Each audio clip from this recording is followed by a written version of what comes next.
This is the Coach Calhoun Show featuring Fairmont State University men's basketball head coach Jared Calhoun. The show is presented by Little General and Valley Distributing. All right, Coach, thanks as always for sitting down with us here again this week. Win streak now up to 7, 10 out of the last 11 games.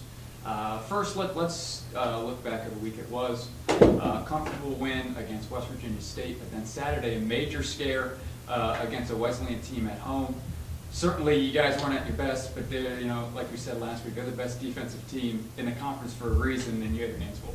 Yeah, Joe, I think the Wesleyan game really shows you how teams can improve. I think Gary Nottingham has really done a great job.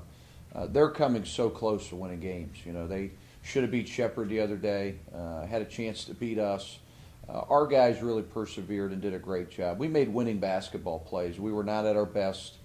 Got up 12 or 14 points, and they just kept chipping away. And you got to give Wesleyan credit. I mean, they've got some pretty good players. Gary's doing a nice job. They're really buying into his system with the motion offense. It gave us problems. Anytime we're not able to turn people over in our press, we've got to do a good job in the half court, and that's a game you have to be fundamentally sound. And I think we had a lot of lapses there, but in the end, we made some big-time plays down the stretch to get a very important win. A loss would have been very, very damaging, especially to your postseason resume. But did you need that one, Coach? A game where you guys needed kind of to grind one out and survive a scare like that? Well, Joe, we need them all. So I don't know if, I don't like for them to be that close. But like I said, I think Wesleyan's one of the most improved teams. So at this juncture in our season, with 7 games to go, you got to throw out the records of the opposing teams you're playing, because you're trying to win a conference championship. You have 3 or 4 teams in this league that are still alive, still in the hunt, and we're happy we're one of them, but we also understand we've got a lot of work to do ahead of ourselves. Monday night you go down to Glenville, which on paper looked like there's going to be a real thriller, two of the best teams in the conference. And then, just like I feel like we always say, one of those patented second half runs, I think it was 17-4 run, which really put you guys over the top. And that was a big win. Yeah, I thought Shamgad Wells has done a tremendous job. I think Sham's one of the most improved players in the league. I'm very, very hard on our point guards, demand a lot of them. Sham deserves a lot of the credit in this stretch run. He really did a nice job scoring the basketball, got out to a great start, making some threes, had a little bit of a swagger in that game, had 13 first half points. Jamel Morris was clutch down the stretch. I thought he was absolutely phenomenal. Nick Harney gets 8 offensive rebounds, goes out and gets 15 and 12. Kind of struggled from the field, Joe, but did a tremendous job on the glass and made some winning plays in the end. Nick Harney, you mentioned, is the second Falcon to win the MEC Player of the Week, second time in 3 weeks, actually. And he's really turned it on to a different gear, it appears, here in the last month or so. And is it kind of feeling that as Nick goes, your team is going right now? Yeah, I think from an inside standpoint, everything runs through him right now. He's got to touch the ball early and often, and he does a great job. He's a great passer. He gets a lot of guys shots. He's getting double, triple teamed. So whatever we run, we know he's not going to force it. And I thought Glenville did a great job of pushing him off the block, making things hard on him, and he did a good job kicking it out. And then late in the game, he gets some big offensive rebounds. But I think he's really, really elevated his game. I think there's a sense of urgency. I think he realizes he has 7 career games left that are guaranteed, and we've got a lot of work to do. You got a big road trip to Ohio a couple of times here this week and on into the weekend. But first, you're 7 in a row. This is now the longest winning streak of your era here at the university. Kind of uncharted waters a little bit, isn't it? Is it different to prepare for games down the stretch when you have a big win streak, or does that just come extra? I don't think so, Joe. I think as long as you continue to do the things you're doing, we've been much better, like I said all along, after the break. We got guys healthy. I think they're just focused. I think they're a very, very focused group right now. I think they want to win a league championship. I think they understand we're going now playing teams for the second time. So you look at Urbana.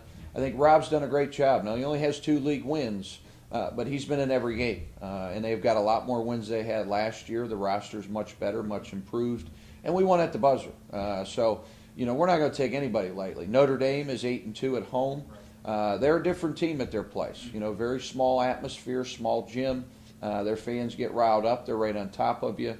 So their only 2 losses at home have been to West Lib and Charleston. So I think our guys will understand that after we go over some of those points today and hopefully dial in, have a good practice today, and get ready to go. You make the trip to Urbana first on Thursday night, and you kind of just led me into the next point. It's a team that record obviously isn't very impressive, but they're just so much improved from what they were a year ago, and they're really in every game too. Yeah, you throw out the records, Joe, as we've said. Every game's that much more important. They do a great job of getting out running in transition. They've got some freshmen. Carlos Jackson's coming off some big games. Rob Summers' brother, John, did a tremendous job here, had a career night. So I think our guys will remember that. Hopefully that'll be in the back of their minds. I think we certainly respect them. I certainly respect the job that Rob has done. And then also at Notre Dame, they've got two of the best guards in the conference, if not the country. They've got a great freshman class. Last time we played them, the big kid Voorhees did not play in that game. So there's some different things, different factors against Notre Dame that we didn't see the first time.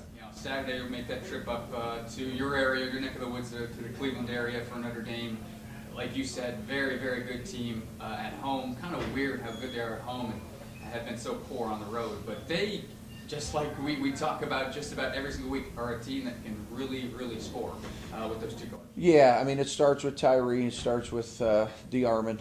Those two guys really make them go. It seems like they have just an extra pep in their step. They fly around a little bit more defensively. I think offensively, those two guys are as good as they are in the conference, if not the country. So transition defense will be crucial in these two games. Our physicality, we've got to rebound the ball offensively and defensively, and we've got to continue to take care of the basketball. We've done a great job with that. Now, at Glenville, we only had 6 assists, 9 turnovers. But anytime you get under 10 turnovers, Joe, you're going to have a chance to win a lot of games. I know your mentality has pretty much been the same all season long, but now you're kind of starting to see the light at the end of the tunnel a little bit towards the end of the season.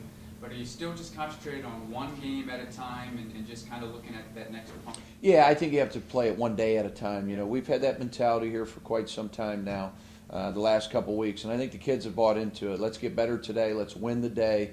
That's been kind of our motto. We want to come in whether we're going to go for 40 minutes, an hour, 20 minutes on the court, and then also the mental side of it. I think this league is big on watching a lot of tape because there's so many days with games. You don't have a whole lot of time to get on that court, so we have a lot of mental days here. And then, Coach, I want to end with this today. We talk so much about what's going on the court, but this one is more off the court. And last semester you finished up team to GPA, was absolutely terrific.